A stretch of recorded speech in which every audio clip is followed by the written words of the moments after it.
আসসালামু আলাইকুম। এটা সন্তোষার আরেকটি পার্ট। দেখুন, আসলে বিভিন্ন মানুষ আসছে, তারা এটা দোলাচ্ছে ইচ্ছা করে, তারা মজা পাচ্ছে। ঠিক আছে, তারা মজা পাচ্ছে দোলাতে। এটা বলা হয় সন্তোষার ভিতরে আসলে যে গোসলখানার যে স্থানটা আছে এখান থেকে। Hi, okay okay, thank you. No problem, no problem, no problem, carry on. সবাই আছে মজা নিতে। আসলে এনজয় যে জিনিসটা, সেটা সিঙ্গাপুর কিছু কিছু স্থানে আসলে বোঝা যায় যে এনজয় কাকে বলে। ওকে, সো সবাই চাই যার যার স্বাধীনতা অনুযায়ী এনজয় করার জন্য। আসলে ইনারা না চলে যাওয়া পর্যন্ত আমরা ঢুকতে পারছি না, কারণ প্রচুর পরিমাণ নড়াচড়া করছে। তারে আমরা ওকে, একজন সিনিয়র সিটিজেন হয়তোবা আসছেন।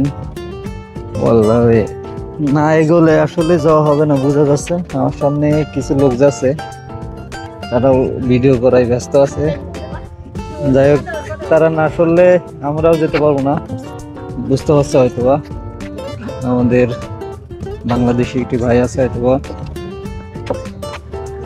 যাই হোক, রাস্তা ক্লিয়ার হয়েছে, হাঁটতে আসি সামনের দিকে। রাস্তাটা অনেক লম্বা। আমার সাথে যারা এসেছে তারা চলে গেছে, আমি একাই পিছে পড়ে গেছি। এখন দেখছি যেতে থাকি সামনের দিকে, কারণ সামনে উপরে দুইটা বিল্ডিং আছে। ওটার উপরে উঠলে সন্তোষার যে সৌন্দর্য সেটা হয়তো ভালো করে দেখা যাবে। তার উদ্দেশ্যেই যাওয়া।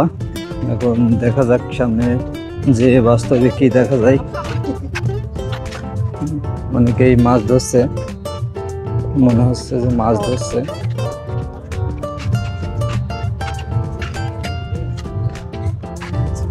সবাই আছে, ভীষণ দুলছে। কারণ এটাকে বলা হয় ঝুলন্ত ব্রিজ। এটার নিচেই কোনো পিলার অথবা কোনো কিছু নাই।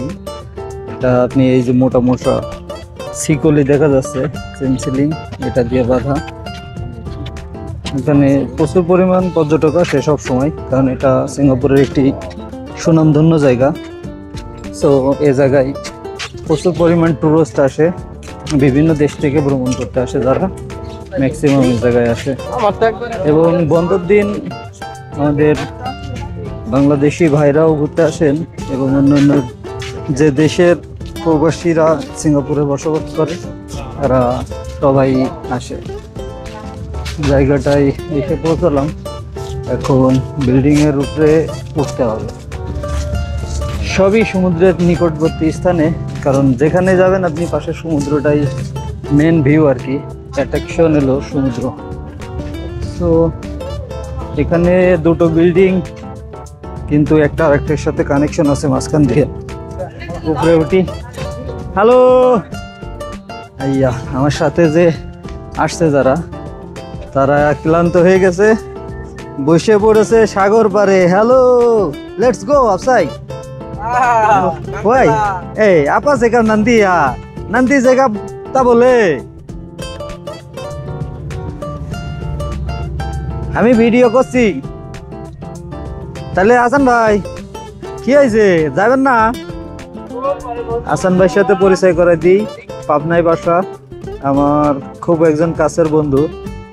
যাই হোক, আমি ভিন্ন লোকের সাথে মিশতে পছন্দ করি, ভিন্ন চরিত্র মানুষের সাথেও মিশতে পছন্দ করি। তা আমার দৃষ্টি অনুযায়ী তিনি একজন ভিন্ন চরিত্রের মানুষ, যার চেহারার বাইরেও একটি চরিত্র আছে, যেটা ভালো লাগে অনেক কিছু, অনেক দিক থেকে, মিল থেকে। যাই হোক, সূর্যটা অস্ত যাচ্ছে না মেঘে ঢাকা পড়ছে, দৃশ্যটা সেই সুন্দর দেখা যাচ্ছে, ভয়ানক একটি দৃশ্য। ওয়াও, আমি ক্যামেরায় যে দৃশ্যটা বন্দি করেছি, এটা দেখলে তোমার মাথা নষ্ট হয়ে যাবে বাপ। ওই যে সূর্য অস্ত গেছে না, ভয়াবহ একটা দৃশ্য দেখা যাচ্ছে, দেখো। ওয়াও, মেঘ মনে হচ্ছে যে আসলে ভয়ঙ্কর একটা রূপ দেখা যাচ্ছে। আবার ওইখান থেকে সূর্যের এত পরিমাণ তাপে আবার হয়তো বা ওই মেঘটা ওইখানে ছায়া আকৃতি হয়ে গেছে। তো ওয়াও, আসলে এই বিষয়টা অনেক সুন্দর লাগলো।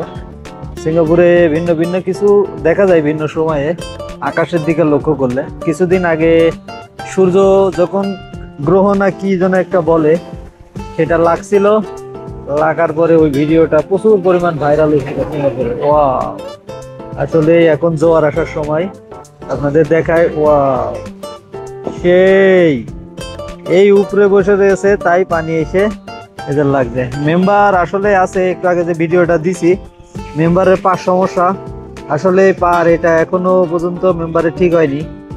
যাই হোক, আপনাদের বাকি দৃশ্যটা দেখাবো বিল্ডিং এর উপরে ওঠার সময়। ধন্যবাদ, ভালো থাকবেন তাতে।